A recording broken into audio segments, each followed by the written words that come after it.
town of Harlow Creek, Alberta, had decided what it thought about Nora Ashfield sometime around her 22nd birthday, and it had not revised that opinion since. She was 31 now. The opinion had had 9 years to calcify. It had started the way most things start in small towns, with something that looked like a compliment. She was sharp, people said, capable, a hard worker. These were true things, and they were said with genuine admiration, the way you admire a tool that performs exactly as intended. The problem came after. Because after the admiring came the qualifying, and the qualifying was where the town showed its hand. She was sharp, yes, but she had a way of making people feel it. She was capable, certainly, but she ran her father's veterinary practice the way a captain runs a ship, and some of the farmers in Harlow Creek found that unsettling coming from a woman who was not yet 30 and who had, in their estimation, no particular right to be that sure of herself. She was 5'9". Not remarkable in the 21st century, perhaps, but Harlow Creek sat in the foothills west of Calgary, population 840, and the kind of place where the measurements applied to women were not merely physical. She had dark blonde hair, she kept braided back when she worked, which was most of the time, and gray eyes that people described as direct and occasionally found unnerving, because they had never learned to look away first in a conversation, and they didn't intend to learn now. Her name appeared on the clinic sign as Ashfield Veterinary, same as it had when her father ran it, because he had started it, and she saw no reason to pretend otherwise. She had taken over at 26 when his arthritis made the large animal work impossible, and she had expanded the practice in 4 years from a part-time operation serving the local farms to a full clinic with 2 additional staff and contracts with 3 of the larger ranches in the district. She had done this methodically and without celebrating it, because it was simply what needed doing, and she was the one who could do it. She had been in 2 relationships. The first, at 24, with a man from Calgary who had driven out to see her on weekends for 8 months before saying, with the careful tone of someone delivering news they considered genuinely helpful, that she might consider moving to the city, where a woman like her would be more comfortable. She had not moved to the city. He had stopped making the drive. The second, at 28, with a local man, a farmer's son she had known most of her life, who had asked her to marry him in a way that made it clear he was asking the veterinarian to marry him, not Nora, and that the distinction had not occurred to him. She had said no, politely, and he had been baffled by it for 2 years afterward, which she found more exhausting than the relationship itself. Harlow Creek's conclusion, formed slowly and communally and delivered in the particular way that small foothills towns deliver their conclusions, through glances and dropped comments and the kind of concerned advice that arrives wrapped in warmth, was that Nora Ashfield was too much to settle down with, too focused, too certain, too complete. She didn't need anyone, they said, and meant it as a criticism, though they could not have explained precisely why a woman being self-sufficient should count against her.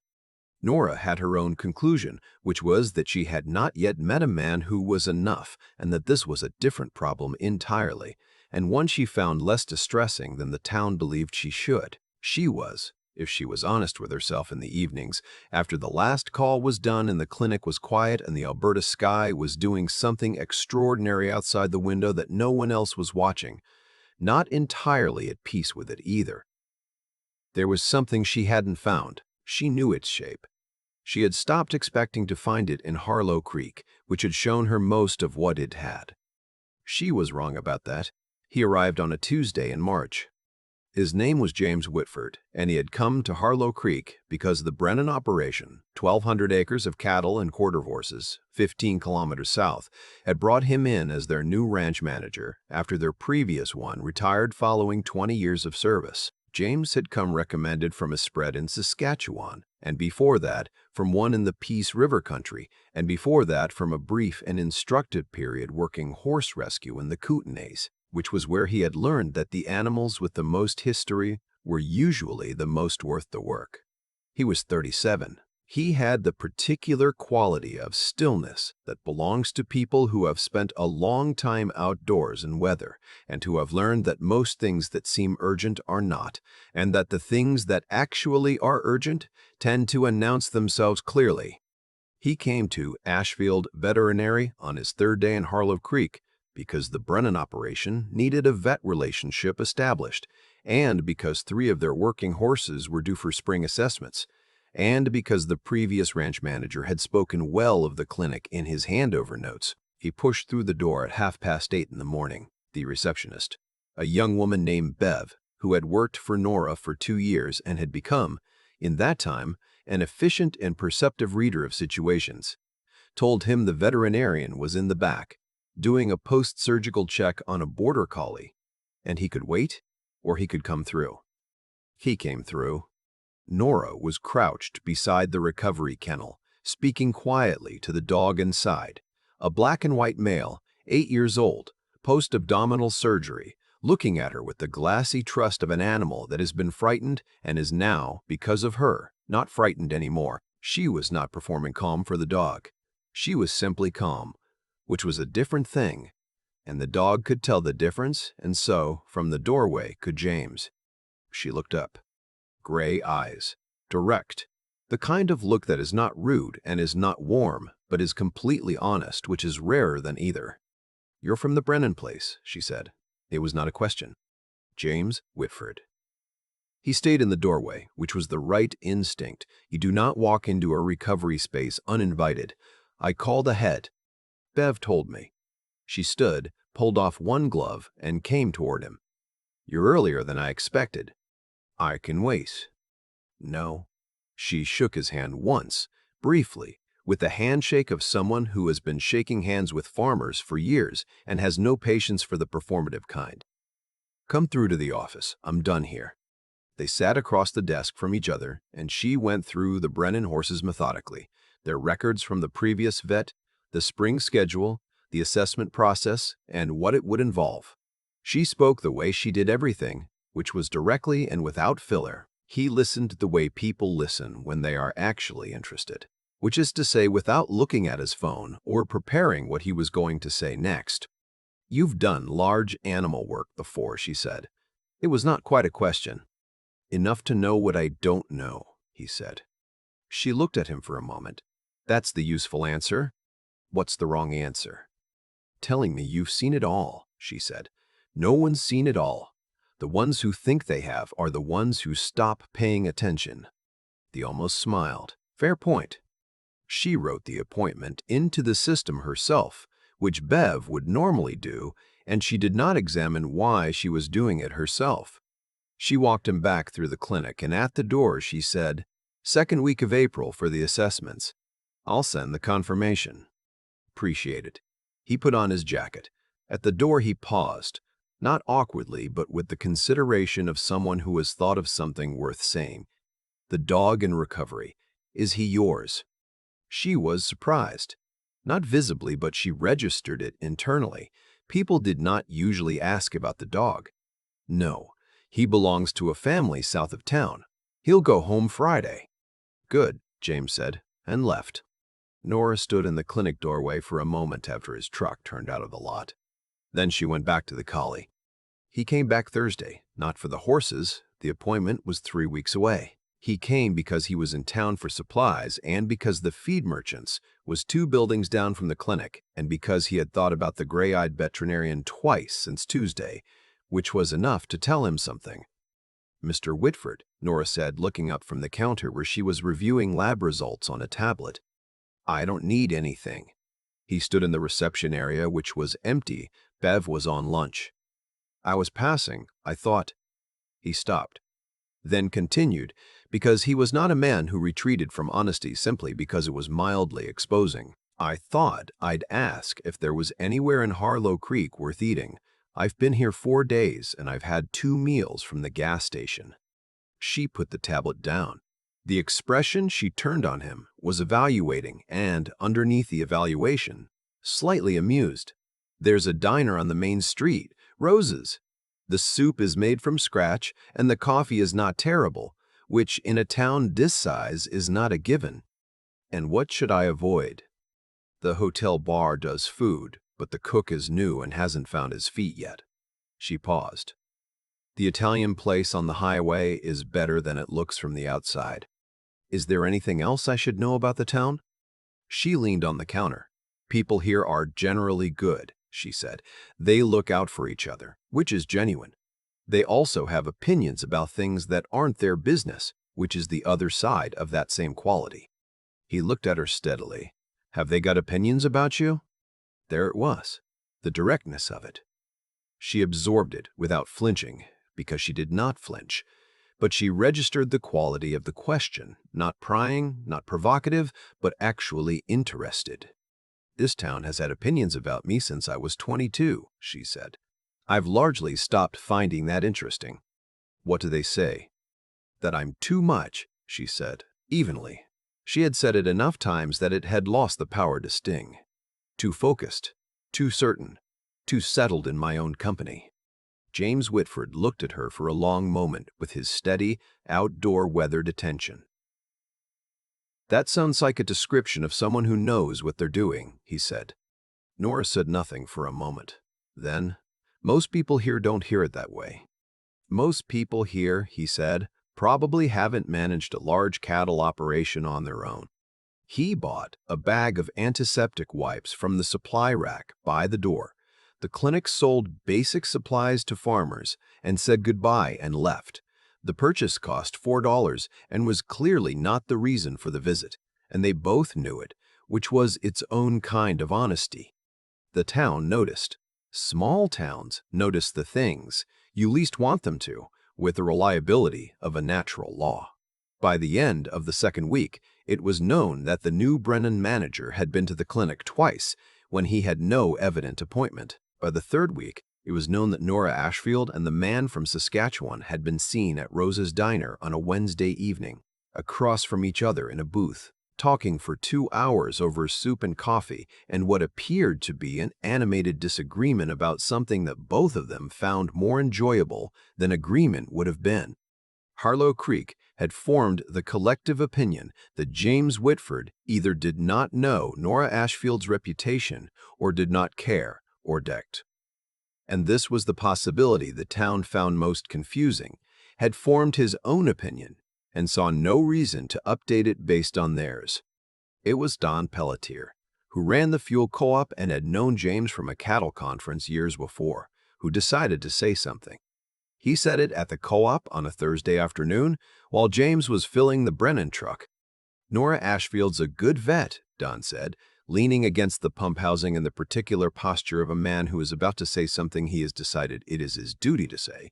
Genuinely good, best large animal practice in the district. She is, James said, watching the numbers on the pump. But Don searched for the word. She's a lot. She's got her way of doing things and she doesn't move off it. 2 men tried before and both of them found it wasn't what they expected. James let the pump finish. He replaced the nozzle before he spoke. What wasn't what they expected? Don blinked. Well, how she is. She's very. Don, James said, not unkindly. You've just described someone who has standards. That's not the same thing as a warning. Don scratched the back of his neck. I'm just saying she can be. I know what you're saying. James handed over his card for the transaction. I appreciate it. I don't need it. He paused. She turned down 2 men who weren't right for her. That tells me she knows her own mind. He took the card back. I find that more interesting than not. Don watched the Brennan truck pull out of the co-op lot and said nothing, because there was nothing particularly useful to say. It was a Saturday in April that changed things, and it changed them quietly, without drama, the way real things usually do. The spring assessments on the Brennan horses were done, and they had gone well. 3 sound animals in good condition, one with a minor hoof concern Nora had caught early and addressed before it became anything serious. James had been present for all 3 assessments, not in the way of owners who hover anxiously, but in the way of people who understand what they're watching and find it genuinely worth watching. After the last horse, when Nora was washing up at the outdoor tap and Bev had already driven back to town, James had said, with the lack of preamble that she had come to recognize as simply how he spoke, "There's a trail along the upper creek boundary. Brennan's put in a viewing post for the elk migration, which starts this week. I'm going up tomorrow morning. I thought you might want to come." She dried her hands. "I have calls on Sunday mornings." "Early afternoon, then. The migration comes through at dusk." She looked at him. "You've been here 5 weeks," she said. "Yes." "You found the elk viewing post." "I find it useful to know what's on the land I'm managing," he said, "and it's a good spot." "Is that the reason you're asking me?" He met her eyes without deflection. "No." She did not say yes immediately, which was not hesitation. It was consideration, and he understood the difference by now. 2 o'clock, she said. "I'll drive myself out." The Upper Creek Trail in early April in the Alberta foothills is a particular kind of beautiful, which is the kind that does not perform. The aspens had not leafed yet, and through their bare white trunks the foothills rolled south and west toward the Rockies. The mountains still white and the sky above them a hard, clean blue. The creek ran fast with melt, cold and loud over the stones, and along the edges where the current slowed, ice still held on in thin shelves that caught the afternoon light and made it briefly extraordinary. They walked without manufacturing conversation. They talked when there was something to say. She told him about the practice, how she had expanded it, what it had cost her in the years when the overhead was precarious, and she had not taken a full salary for 14 months so the clinic could stay afloat. He listened to that, the way you listen to something that matters. He told her about the Peace River country and the horse rescue work and why he had eventually moved back to cattle operations, which was not because the rescue work wasn't worth doing, but because he had realized he was better suited to building something that could sustain itself than to triage alone. She said, "You don't miss it?" He said, "Some days. Mostly I miss the feeling that what I was doing was clearly necessary. Ranch management is necessary in quieter ways." "Most necessary things are quiet," she said. He looked at her sideways. "Yes." At the viewing post, a simple wooden platform built against a spruce stand above the creek valley. They stopped. Below them, the valley opened into a broad meadow, frost gray in the late afternoon light. They stood in the cold and waited, and neither found the waiting difficult. That was itself a thing worth noticing. The elk came at dusk. 12 of them. Cows and young bulls moving through the meadow below with the unhurried deliberateness of animals that have been making this crossing for 10,000 years and are not in doubt about it. Their breath steamed in the cooling air. One young bull stopped directly below the platform and looked up, directly at them, with the dark, patient eyes of a wild thing that has assessed them and found them unthreatening, and then moved on. "Good Lord," Nora said quietly. "Yes," James said. He had seen it before, and it was still worth saying yes. After the elk were through and the meadow was still again, they stood in the half-dark, and she said, in the honest way that was simply how she was built, "People have been talking to you about me." "Yes," he said. "What have they said?" "That you're too much." He said it without softening it, because she did not want it softened, and he knew that. Too self-sufficient, too certain, that you sent 2 men away already. She looked at the meadow, and I've been coming to your clinic for 5 weeks, he said, and I've had one genuinely good conversation after another with a person who actually means what she says. He paused. The people who told me you were too much were measuring you against men who weren't the right size for the measuring. That's not a problem with you. That's a problem with the measurement. The cold settled around them, and the creek ran below in the dark, and the mountains were a white wall to the west against the last of the light. "You've been here 6 weeks, she said. "I know. That's not very long to be certain of something." "I know that too." He turned toward her, and there was nothing in his face that was performing certainty. It was simply there, the way the mountains were there, not arguing for themselves. "I'm not certain of the outcome. I'm certain of the direction. They're different things." She was quiet for a moment. Below them the creek kept talking. The first stars were appearing over the foothills to the east. the way they do in Alberta, quickly and in quantity, and with the particular indifference of very old things to the small dramas being conducted beneath them. "I haven't found it easy," she said finally. "What people say about me here. I've told myself I don't care, and mostly I don't, but—" She stopped. "But," he said, not pushing, just making space. "But it's been a long time," she said, "since someone saw what I've built and thought it was worth admiring rather than worth explaining." James looked at her in the early dark of the Alberta foothills, this woman who had taught herself everything she needed to know because there was no one to teach her, who had kept a practice alive through 14 months of her own reduced salary, who lifted the weight she was given without complaint and kept the accounts with precision and said exactly what she meant, always. He looked at her the way you look at something you have recognized. "Nora," he said. She looked at him. "I have spent a long time," he said quietly, "in places where the work was good, but the end of the day was empty." He paused, and the pause was not for effect, but because he was choosing the right words. "I have not, in all that moving around, met very many people who are actually enough. You are the first woman I have met who is so completely, plainly enough that I cannot understand how anyone ever looked at you and thought the word too much." She held his gaze. The creek moved. The stars continued their business. She was feeling something that she recognized by its shape, the thing she had known without knowing its name, the thing she had stopped expecting to find in Harlow Creek, which had, after all, been holding it quietly in reserve. "James," she said. "Yes." "Ask me."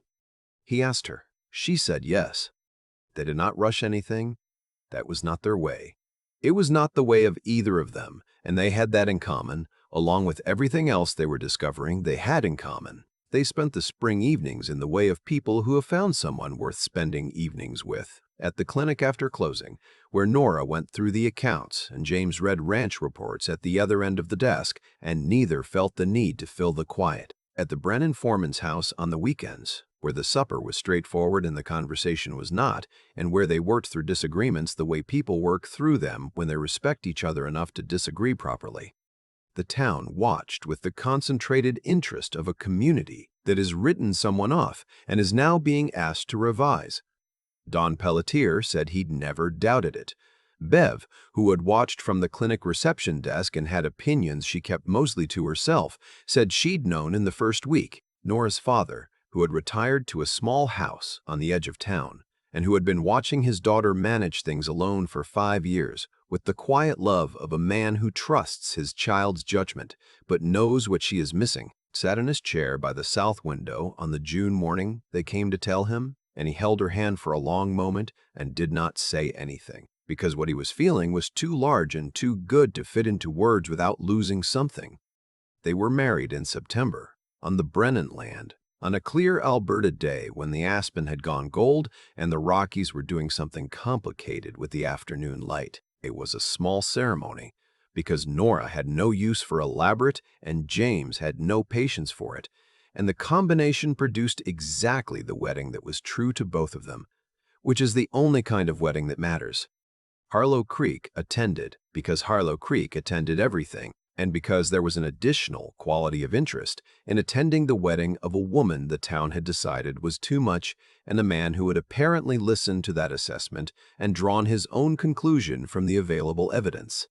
Rose, from the diner, said afterward that she had seen it coming from the Wednesday evening they had spent 2 hours in the back booth arguing about elk migration patterns, which was not the most obvious beginning for a love story, but was, she thought, entirely the right one for these two particular people. Don Pelletier said he'd told him, which was not precisely accurate, but close enough.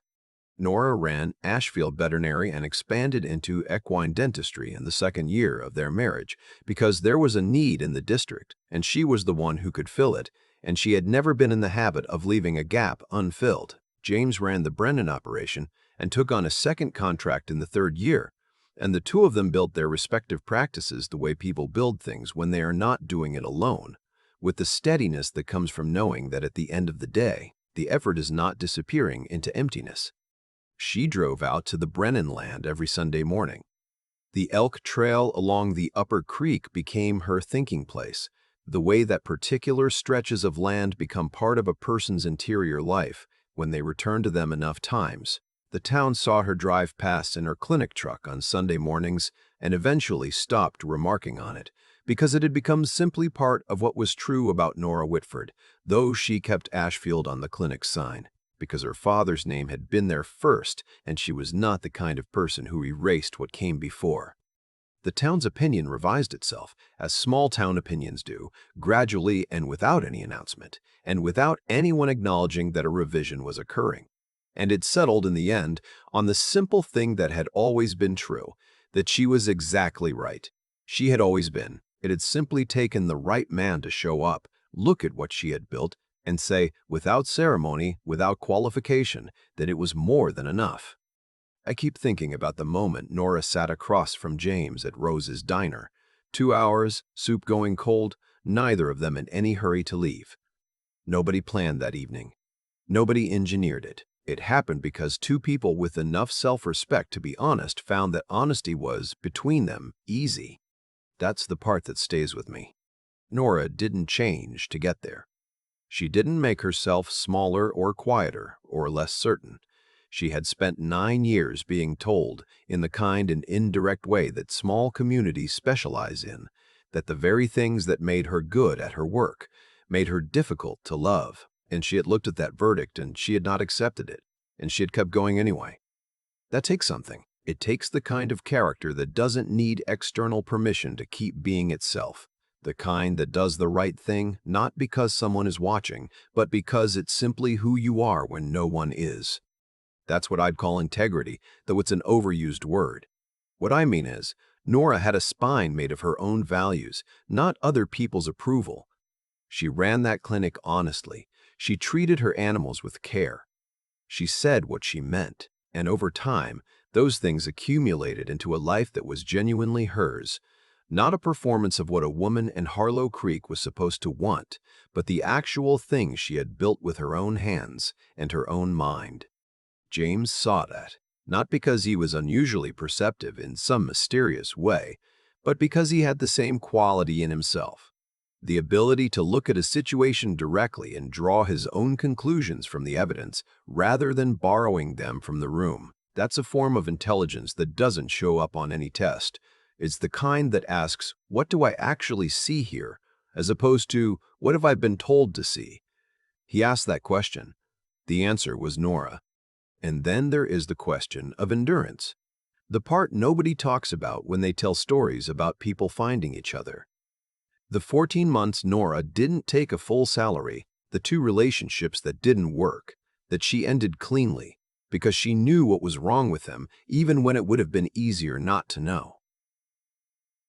The 9 years of a town's accumulated quiet doubt, which she carried without letting it reshape her. That is not luck. That is someone deciding over and over that the difficult true thing is worth more than the easy false one. I think that's what a life of genuine quality is actually built from. Not grand gestures, not one decisive moment, just the repeated choice, sometimes daily, sometimes hourly, to be honest, to stay clear-eyed, and to keep going when the going asks something real of you. Nora kept going. James kept moving, until he found a reason to stop.